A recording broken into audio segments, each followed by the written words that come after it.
You can join me as we turn to Scripture now. Matthew 20, verses 29 through 34. As they were leaving Jericho, a large crowd followed him. The two blind men sitting by the road, hearing that Jesus was passing by, cried out, "Lord, have mercy on us, Son of David." The crowd sternly told them to be quiet, but as they cried out all the more, "Lord, Son of David, have mercy on us." Jesus stopped and called them and said, "What do you want me to do for you?" They said to him, "Lord, we want our eyes to be opened." Moved with compassion, Jesus touched their eyes, and immediately they regained their sight and followed him. Amen. After day, week after week, years turned into more years that my friend and I would sit by the roadside. And we would reminisce about all kinds of things. My friend, you know, but I'm one of those in Scripture that's anonymous. You don't know my name because Scripture has chosen not to tell you. But my friend is called Bartimaeus. And no, his first name's not blind. So many people know him by blind Bartimaeus. But we would sit by the roadside and both of us were blind. Some days were cold. We would almost snuggle up together. We had family that would bring us, or friends that would bring us to this particular place that left Jericho. Because there was traffic there, especially right now, as the Passover was about to happen just a few miles down the road. So we knew if we got here early in the morning, people would pass by. And as they passed by, we would beg for alms. And we knew that this was going to be a good day to beg for alms. Now let me tell you about my friend Bartimaeus. You've got so-called friends that will lead you away from the Lord, and you got good friends that will lead you to the Lord. And my friend Bartimaeus was a good friend because he led me to the Lord. I remember some of our conversations like, "Bartimaeus, do you remember when we could see?" And he'd go, "Yeah, I remember when I could see." And we'd go over some of the things. I'd say, "Do you remember what trees look like? Do you remember what your family looked like? Do you remember what joy there was in seeing things?" "Yeah, I remember." And then, lo and behold, you know what Bartimaeus told me? He said, "There's a man that's traveling the country that's restoring sight to the blind." Did I hear you correctly? That's what he said he heard. There's a man traveling the country that's restoring sight to the blind. Well, reckon there's any chance he'll ever come by here? Well, just never know. It could happen. And what a great day today would be if he came by.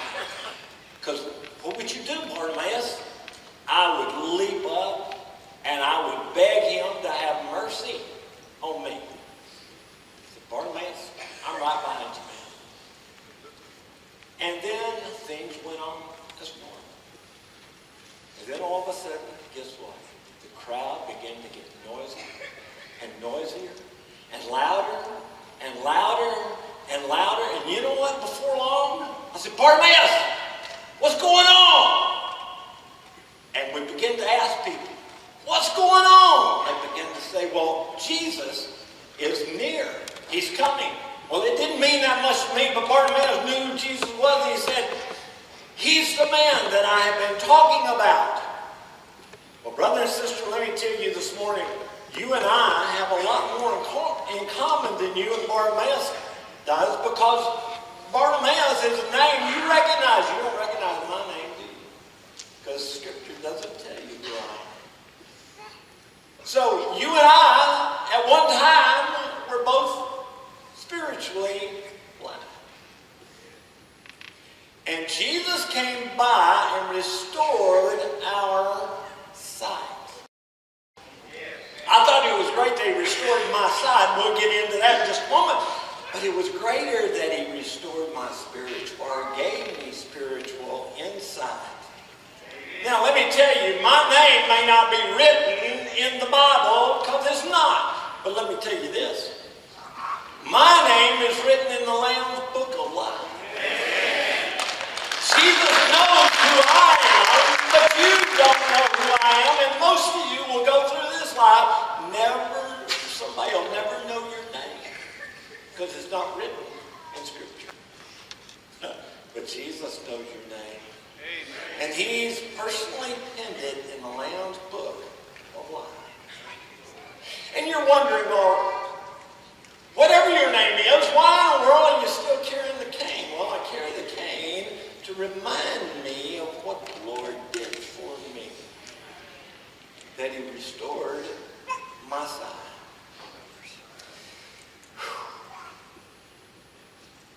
Well, the story goes on.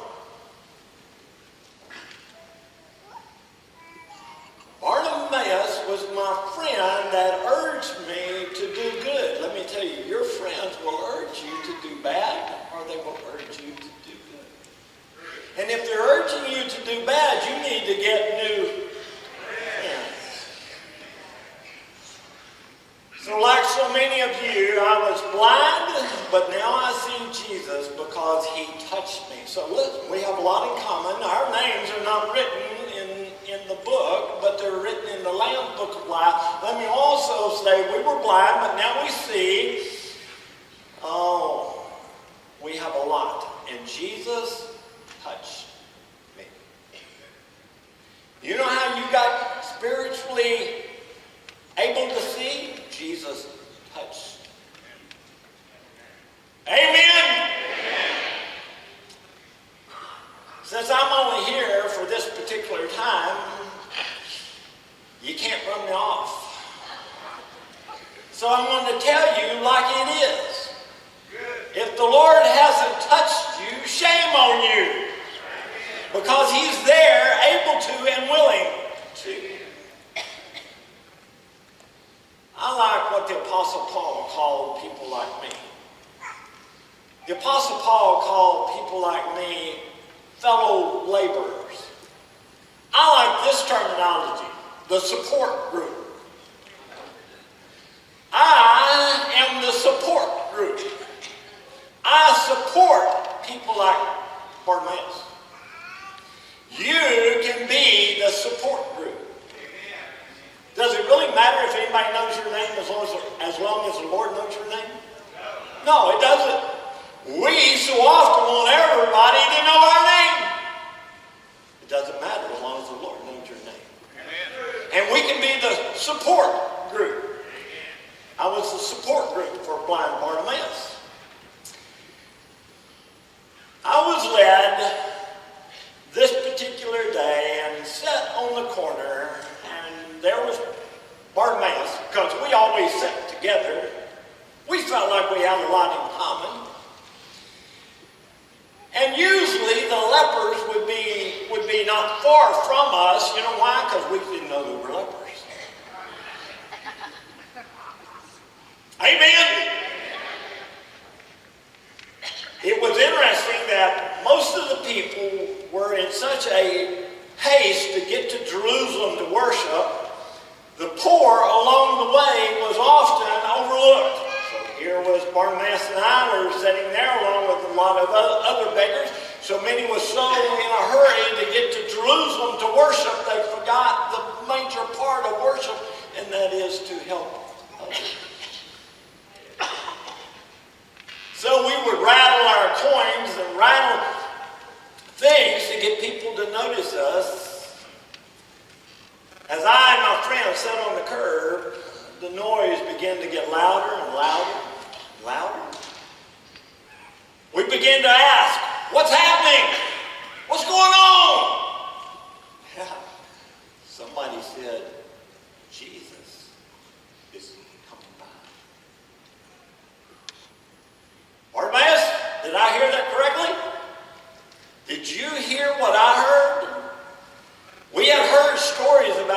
Jesus giving blind sight back to the blind. My friend and I wanted that more than anything else. Because, see, we realized we were physically blind, and most people don't realize they are spiritually blind. So, we began to shout. Hey, guess who started shouting first? No, it wasn't me.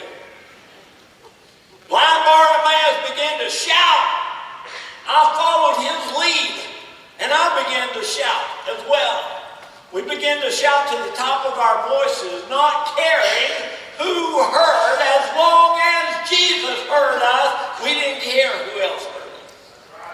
And you know what? When you're calling for Jesus, there's always somebody that's going to ask you to be quiet. Jesus!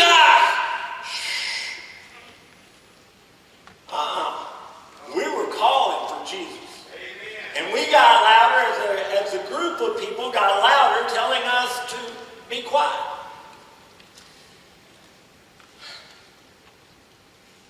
We began, Jesus, have mercy on us. And we called him by his title, Son of David. We had heard what others had only seen. We had taken it to heart. Now, in asking for healing, we acknowledged our worthlessness.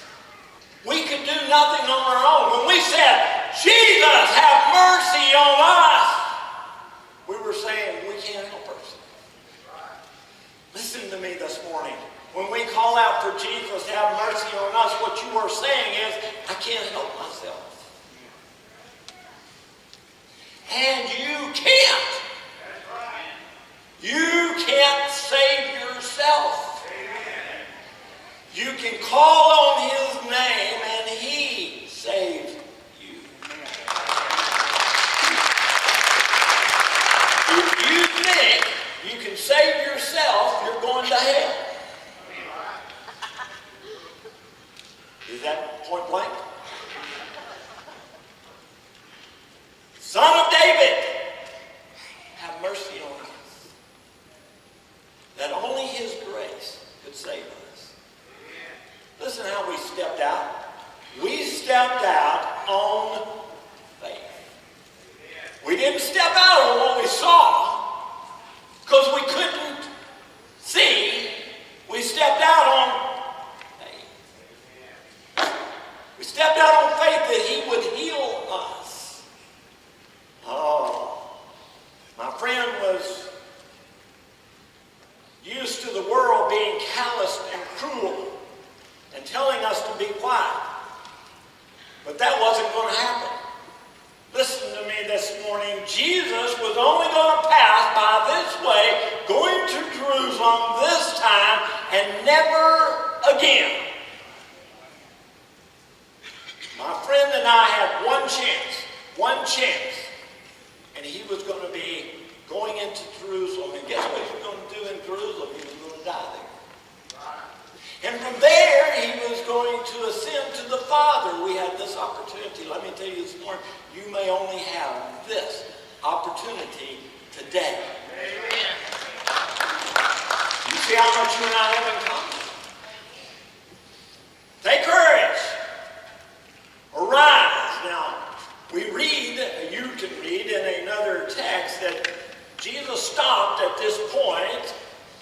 Someone came over to us and said, take courage, arise, he calls for you. Let me tell you this morning, take courage, rise.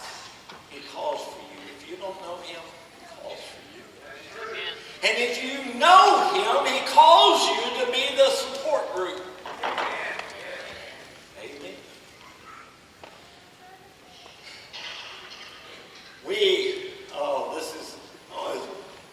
We were so, you know what we did? We slung our jackets down. You know why we slung our jackets down? We are saying we're leaving that old life to the new life before he even gave us sight. That's how our faith was so involved in our actions that we said, this is our old life, that's our new life, and we are headed for our new life. Our old life is done.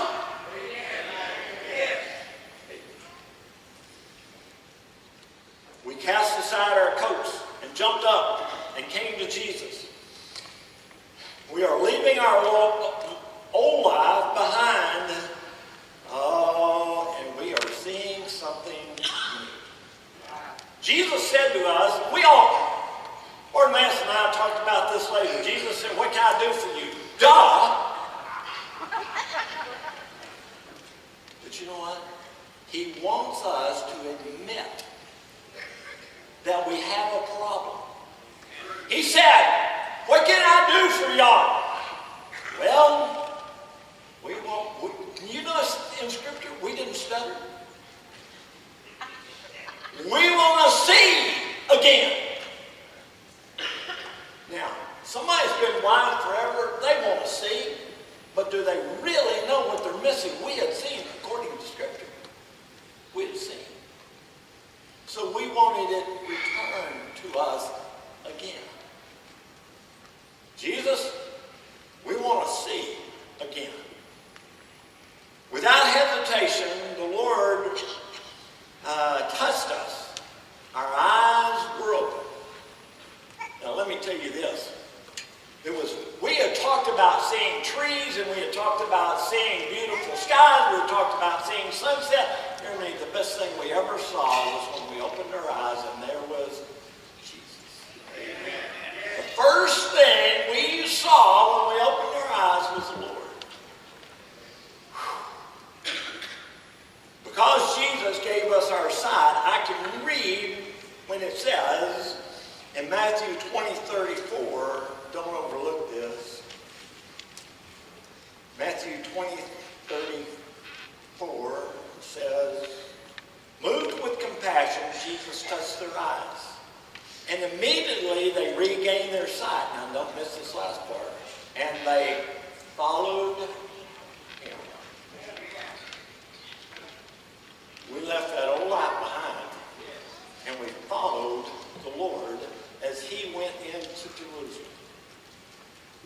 Wow, what a day. Hear me, this is not the end of the story. Not by a long shot. This is not the end of the story. Did you hear what I just read? My friend and I got our physical sight, but we wanted more. Listen, when you get your spiritual sight, you want more. You want more of the Lord, and if you're going to get more of him, you got to follow him to get more of him. You don't follow a teacher, you don't follow a preacher, you follow the Lord to get more of him. Oh. From Jericho to Jerusalem was only a few miles, but it was a sight to behold for two men that day which had been blind. It is true that many, and possibly most, of the multitude that was following Jesus was spiritually blind. Let me tell you something sad. Some of you that's come in here this morning could leave here seeing spiritually. But most of you that come in here spiritually blind will leave spiritually blind, and it will be nobody's fault.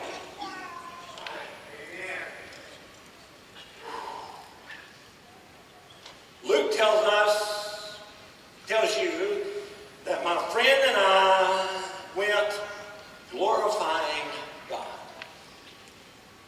So, let me tell you, we were healed physically and we were healed spiritually, or we wouldn't have left there glorifying God.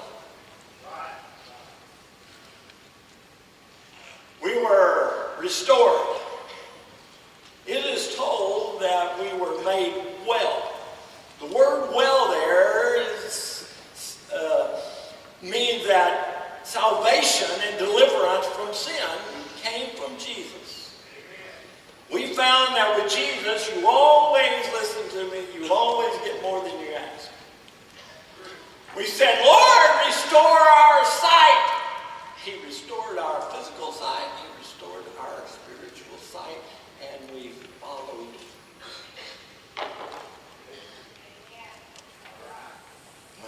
With Jesus, you always get more than you ask for. Then we reached Jerusalem, and I was so glad I could see as the people welcomed Jesus in, they welcomed him as a king, and I was glad I could see that. But between then and the last day, I lost a lot of what happened. One morning, though, the noise got great again. Another crowd. But this time there wasn't the joy in the crowd as the last time. As I cleared the sleep out of my eyes, I saw what looked like Jesus, but it couldn't be Jesus. What had happened to him? I come to find out they had beaten him, they had virtually torn him apart, they had put him on a cross, and they were crucifying him. At that moment, I wished I didn't have my sight back. He had been beaten so bad, and he was swollen. He didn't look much like the Son of Man. Where were they taking him this particular morning to be crucified? Physical blindness would have been better than seeing the one that had given us sight nailed to the cross. Then all of a sudden, I was blind again, meaning that the sun went out. It was as dark as I'd ever seen it dark. And it was terrible. Then all of a sudden, just as it went out, here come the sun back again. God had blinded mankind of what was happening to his Son on the cross for what seemed like 3 days was only 3 hours. And then it was like God turned the sun back on again. When the word came that Jesus gave up his life and died, was taken down from the cross and placed in a tomb. As I was thinking about going back to Jerusalem, or back to Jericho, I thought, I might as well go back to Jericho. What's left for me here? Didn't you know what I heard? Listen, I heard that he had risen.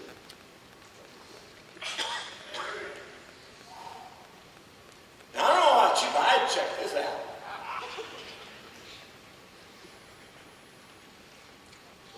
You can read that Jesus was seen by many, listen, you can read that Jesus was seen by many, many unnamed people.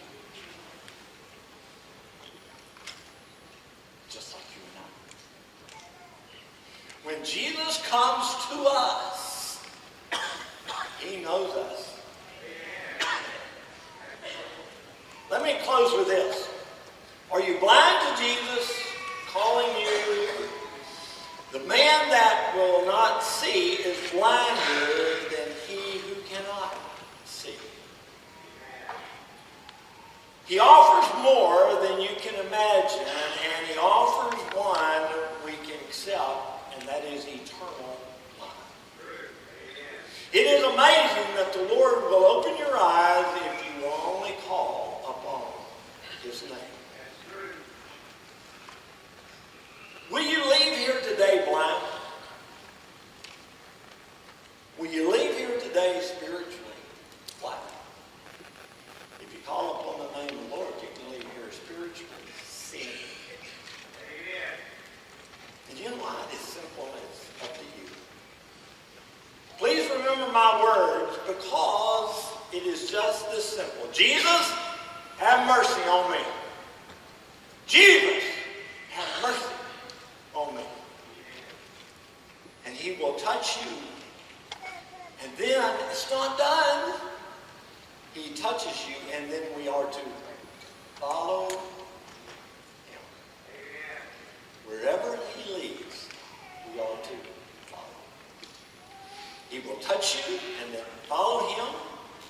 And as we follow him, we get more and more and more insight.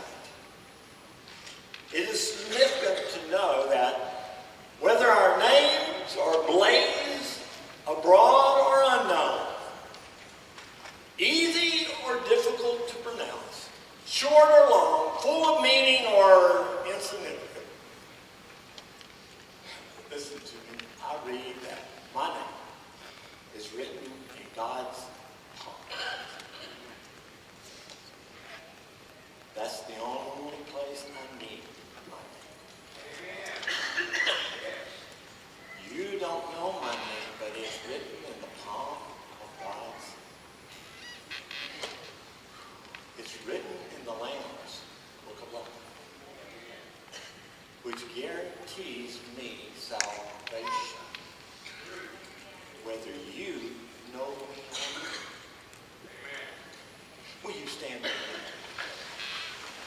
Dear Father in heaven, Lord, we thank you for this illustration of blind, spiritually, physically, and how you restore, how you can restore both. Well, Father, the spiritual blindness is something we all need to get over. We all need your grace. We need your mercy. In Jesus' name, if there's anyone this morning that needs to come, will they come? Step out. Come. Don't wait. What a great day. Jesus is calling you today.